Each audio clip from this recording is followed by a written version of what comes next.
আছো তোমরা সবাই? আশা করি তোমরা সবাই খুব ভালোই আছো। সুকুন সুস্মিতা লাইফস্টাইলে আরেকটি নতুন ভিডিওতে তোমাদেরকে সবাইকে জানাই ওয়েলকাম ও অনেক অনেক ভালোবাসা। তো আমি আছি মোটামুটি থাকার কারণ হচ্ছে আজ আমি বাপের বাড়ি থেকে আর কি বাড়িতে চলে যাব। তো আমার বেবি হওয়ার পরে থেকে প্রায় 5 মাস আমি বাপের বাড়িতে রয়েছি আমার শারীরিক অসুস্থতার কারণে। তো এদিকে তো বাইরে এসেছি আর কি, সোনামার আর কি জামা কাপড়গুলো শুকিয়ে গিয়েছে, সেগুলো আর কি তুলতে এসেছি। তো সত্যি কথা বলতে ভীষণ মন খারাপ হচ্ছে। মন খারাপ কেনই হবে না বলো?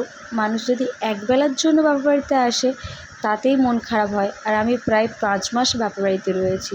তো খুবই কষ্ট হচ্ছে, বাড়িতে সবাই ভীষণ কান্নাকাটি করছে। সবার কান্নাকাটি দেখে না আমার খুব এমনিতেও তো কষ্ট হচ্ছে, আর সবার কান্নাকাটি দেখে আমার আরও বেশি কষ্ট হচ্ছে। তো এদিকে আমার সোনামা না জেগে থাকলে একদমই টিপ পরাতে পারি না, পুরো একদম নন্ডভন্ড করে দেয়। তো ওই জন্য ঘুমাচ্ছে বলে সেই সুযোগে আর কি ওর টিপটা পরিয়ে নিলাম, আর কি সাজিয়ে নিচ্ছি, গুছিয়ে নিচ্ছি। তো কাজলের টিপটা দিয়ে দিলাম, এবারে একটু পাউডারটা একটু দিয়ে দেবো, দিয়ে তারপর আর কি ওর জামাটা আর কি পরিয়ে দেবো, তারপর আমি রেডি হব। তো সমস্ত ব্যাগ আর কি গোছানো হয়ে গিয়েছে, এই যে পুরো। আরও অনেকগুলো ব্যাগ, 5 মাস রয়েছে মানে কি কম ব্যাগ, জিনিসপত্র অনেকগুলো ব্যাগ আর কি আগে থাকতে পাঠিয়ে দেওয়া হয়েছে। আর কিছু ব্যাগ আর কি রয়েছে, এইগুলো এই কটা রয়েছে, আর ঘরটা পুরো খালি। মা তো শুধু বারে বারে বলছে এই ঘরটা পুরো খালি করে তোরা চলে যাচ্ছিস, আমার খুব কষ্ট হচ্ছে, আমি থাকতে পারবো কি জানি না। আর এদিকে আর কি মেয়ের জন্য একটা আলমারি নেওয়া হয়েছিল, সেই আলমারিটা আর কি চলে এসেছে। আর এটা হচ্ছে মেয়ের দোলনাটাকে আর কি প্যাক করা হচ্ছে, যেগুলো আর কি থাকাকালীন ব্যবহার করা হয়েছে সেগুলো আর কি নিয়ে যাচ্ছি। মনে হচ্ছে না আমি সেই বিয়ে হওয়ার সময় যেমন বাড়ি ছেড়ে চলে এসেছিলাম, সেই মুহূর্তটাই আর কি মনে পড়ছে এখন। আর সেই মুহূর্তটার কারণে ভীষণ কষ্ট হচ্ছে, মানে বাড়ি ছেড়ে চলে গেছিলাম প্রথম বেলায়, আর এখন দ্বিতীয় বেলা।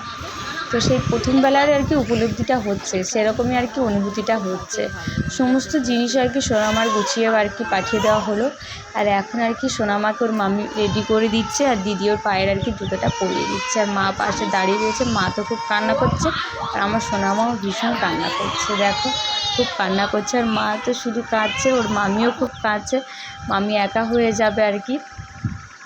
ওদিকে দিদি দাঁড়িয়ে রয়েছে, সোনামাকে নিয়ে বাইরে গিয়ে আর কি চলে গিয়েছে, বেরিয়ে গেছে।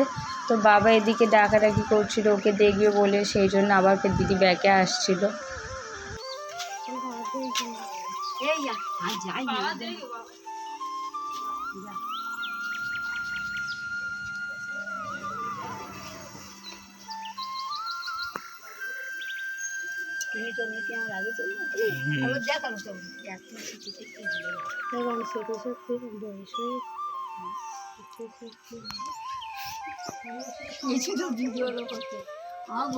তো কি মাছের ভিড় হচ্ছে এখন?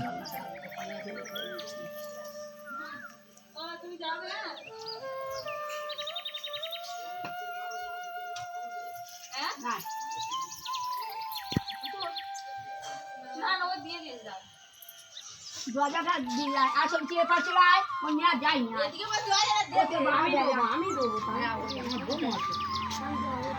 ও মা তুমি এইসব ভালো সাজছো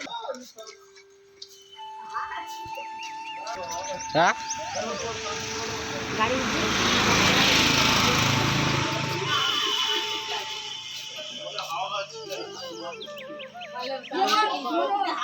উঠছে এখন তো।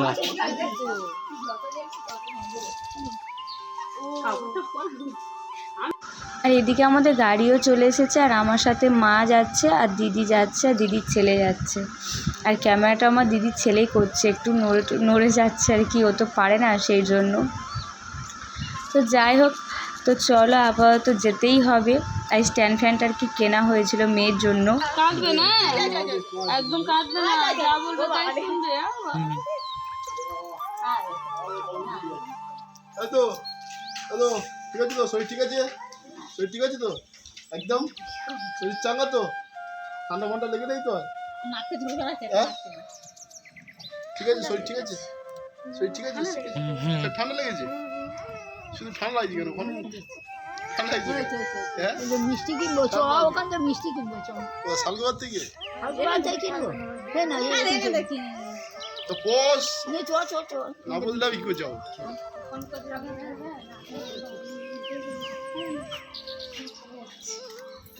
নেমেছি ওকে বলছি বাবা সাবধানে থাকবে বাবা, ভালো করে থাকবে, কাঁদবে না। এই আবার কালকে আসবি ঘুরে যাবি কাঁদিস নি। ওখানে বস, ওখানে মনে আছে বস। হ্যাঁ এখন তো যাচ্ছি তো মাছ ইচ্ছা করে। হ্যাঁ বসবি তো আমার পাশে। ওখানে বস। হ্যাঁ ভিডিও করছি।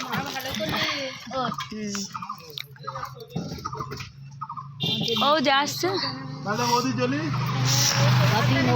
তো আমাদের গাড়ি এখন ছেড়ে দিয়েছে আর আমার বেরিয়েও পড়েছে। আর এদিকে আমার সোনামা আর কি ওর মাসিমণি কোলেতে ঘুমিয়ে পড়েছে। ঠান্ডা হাওয়া লাগছে গায়ে আর প্রচণ্ড গরম, সেই জন্য আর কি ফ্যানটা কেনা আর কি, স্ট্যান্ড ফ্যানটা। তো ও বাড়িতে তো আমাদের জন্য সবাই অপেক্ষা করছে, কত মাস পর যেহেতু যাচ্ছে ওই বাড়িতে। ওর বাবা, ওর ঠাম্মি, ওর দাদু সবাই আর কি অপেক্ষা করছে, এটাই স্বাভাবিক। কিন্তু এদিকে তো আমার মন মানছে না, আমার মন তো কষ্টে ভেঙে পড়ছে। যাই হোক, যেতেই হবে, কিছু করার নেই। তো এখন আর কি আমার সোনামা আর কি একা হয়ে গেল। কারণ একা হয়ে যাওয়ার কারণ এটাই, ওরা দুই ভাই বোন মিলে আর কি খেলা করতে একসঙ্গে। বড়োবাবুটাও একা হয়ে গেল আর আমার সোনামা একা হয়ে গেল। তো এদিকে দেখতে দেখতে আমরা বাড়িতে চলে এসেছি। আর ওর বাবা আর কি ওকে নিয়ে আদর করছিল, ঠাম্মিও আর আদর করছিল। আর এখন দিদির কোলে আর কি ও বসে রয়েছে, জেগে গেছে ও আর কি, ঘুম থেকে উঠে গেছে, ঘুম হয়ে গিয়েছে। আর আমার মা তো ঘুরে ফিরে শুধু একটাই কথা বলছে, আমার দোতলার ঘরটা পুরো খালি। আমি যখনই ওপরে ঠাকুরকে পূজা দিতে উঠবো তখনই দেখবো আর কি ঘরটা খালি, আমার কত কষ্ট হবে। তো একদিক থেকে আর কি কষ্টটা কম হবে, কেননা আমার দাদার ছেলে রয়েছে, থাকলেও তবুও তো আর কি মেয়ে, যাকে ছোটোর থেকে আর কি মানুষ করেছে। ওদিকে দিদুনের দিকে উঁকি মেরে তাকাচ্ছে। যাই হোক, চলো আজকে আমাদের টাটা, দেখা হচ্ছে নেক্সট ব্লগে। ততক্ষণ তোমরা সবাই ভালো থেকে সুস্থ।